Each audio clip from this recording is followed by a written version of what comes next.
Hello my fellow Total War players, Zaript here, and this is last week in Total War multiplayer number 6. I'm a bit sick and tired, but that's not the reason for delay, and it's not a delay. I'm actually moving this show to the middle of a week, because in this way I can not only talk about tournaments that ended, but talk more about tournaments that coming to play, because usually they announced around this time. Okay, and for today I have only 5 topics, and 2 of them is tournaments that ended last week. First of them is Holy Grail Wars number 6, which was played Saturday, February 23. It was 2v2 Fall of the Samurai tournament, and it was experimental one in a sense that I suggested. Yes, I did. I suggested to use double elimination because we had relatively small amount of teams, 8 to begin with, but then 2 more joined and we got 10, and it got pretty messy and pretty long, so it even made me thinking about recording video explaining how flash tournaments work. But in any case, it was pretty fun to look, and I hope it was fun for players to play. And we stayed till the very end, streaming it as long as we can. And well, if you want to see results, you should go to PrussianPrince channel and take a look. Now, next tournament was played next day at Sunday 23rd and 24th, and it was actually 2 tournaments. It was Better Call Out tournament number 17th, 400 members anniversary, and it was played in 2 branches. Shogun 2 branch, Shogun 2 Fall of the Samurai branch, and then in the end, finalists of 2 branches played together best of 3 series in mixed Avatar finals.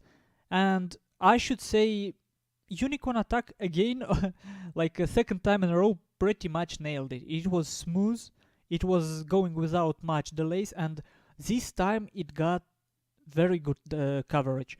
We had Riksosten recording on his own on Fall of the Samurai brackets. Me and PrussianPrince were streaming and recording on vanilla Shogun 2 brackets with the help of Brave and Majutsu and Boss Tycoon. I mean, there is a lot of matches recorded. I will leave a link in the description, so you don't only hear about this tournament and watch at the brackets and watch at results, you can see how it happened. And if you actually think that, like I do, I really think that Fall of the Samurai Avatar have advantage in matchup with Shogun 2 Avatar in general, and it's probably the same for most of the players on LAD or most of medium level players. But some people actually think, and that it's not the case, because at some compositions of Shogun 2 Vanilla have high amount of manpower with bigger morale, and it can be used to get a certain advantage. In any case, take a look at the finals and you will see how it can be done, or not. That's all for finished tournaments. Now for tournaments that just going to finish, and it's Better Napoleon Total War Tournament that I already mentioned before, and it's in a final stage. It's I believe it's Storm against Count. I'm sorry if I messed up the names. Both from Varus clan. If you're interested at watching these finals, take a look at announcement links that I leave in the description. Okay, now for upcoming tournaments. There is 2 coming this weekend, from what I know. First is Quick and Death tournament number 8, last Tourney, which I already mentioned last week, but this time it's much closer. It would be played on at Sunday, March 3rd. It would be 1v1 Shogun Fall of the Samurai tournament, and you can sign up on RusTW forum. Take a look. Next one would be played again the day before. It would be March 3rd. It would be Shogun 2 Fall of the Samurai naval battles. It's a 7th naval fast cup from via Militera. It would be played a bit early for Americans, but maybe okay for Europeans. It would be 50 GMT plus 0.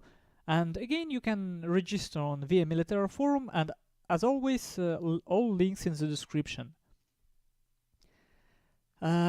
Is there anything else to talk about? Yes, there actually is. And it's a very difficult theme for me. Let's call it community spotlight again. I want to spotlight one big, huge, enormous thread on official forums, which probably no one ever did read from beginning to the end. It's a cavalry exploits thread. And why I'm mentioning it? Because lately I have been noticing, and I have been asking myself the same question: what's the difference between normal cavalry push mechanic and cavalry exploit? Because some people actually, we had this problem on last tournament, some people actually think that pushing cavalry through units is a bug. They call it push bug. The problem is, no matter how I look through forums, no matter who I ask, there is no such a thing as push bug. No one ever found any evidence of such a thing existed. No one can even explain what that is. So let's take our time, and of course I don't expect you to read the whole thread. I will just link very important post from Niklaus, which states at some point, it was at August, I believe, he says that cav exploits should be fixed now. It isn't, but then he says moving your cavalry over and over once they engaged should result in cavalry taking heavy losses. So basically, what happened before? What was cavalry exploit? A lot of cavalry units could through enemy units. Like you just click attack orders like crazy, and they just, this blob of cavalry moving around. And what happened? Because they were moving, attack animation for infantry wasn't playing from the beginning to the end, because cavalry was moving too fast. So cavalry was taking literally no losses. Like this cavalry could rout the whole army, because when a lot of cavalry units move through this infantry, push through, infantry gets attacked from a rear penalty, it gets flanks exposed moral penalty, and all together, when there is a lot of enemy cavalry units in blob, your army just rout infantry, everything routs, and he takes 0 losses. Like it was awful. What they did, creative assembly, I mean, they made it so that when cavalry tries to move through infantry, it actually takes its defense gets lowered, and the chance of this cavalry dying gets higher. It didn't fix exploit perfectly, obviously. It didn't fix it. Because it's still possible to rout your enemy army, taking a huge blob of cavalry. They would take casualties, but they would still win you a game if enemy routes, right?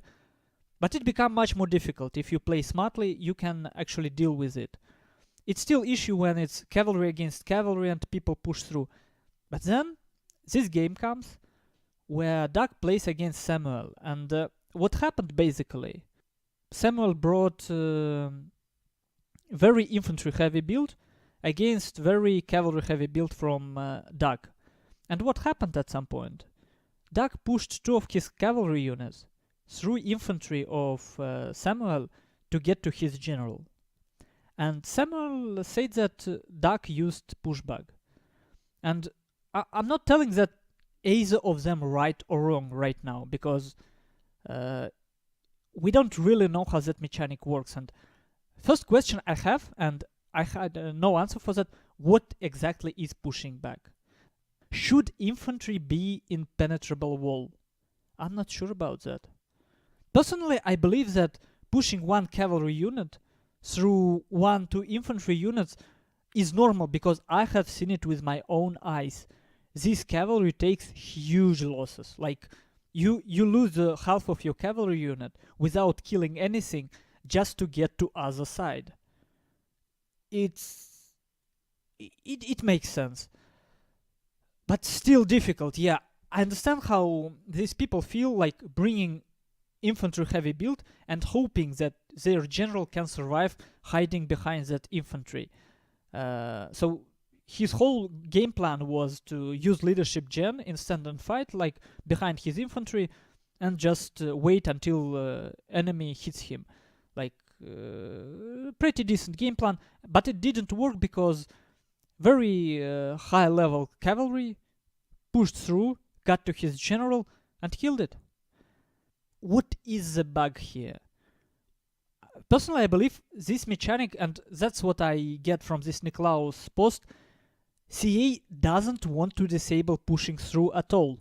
They want units to be able to somehow merge together and move through each other. That's the whole point of having these formations. Otherwise, you can play it like Warcraft, get a single unit, and that's all, right?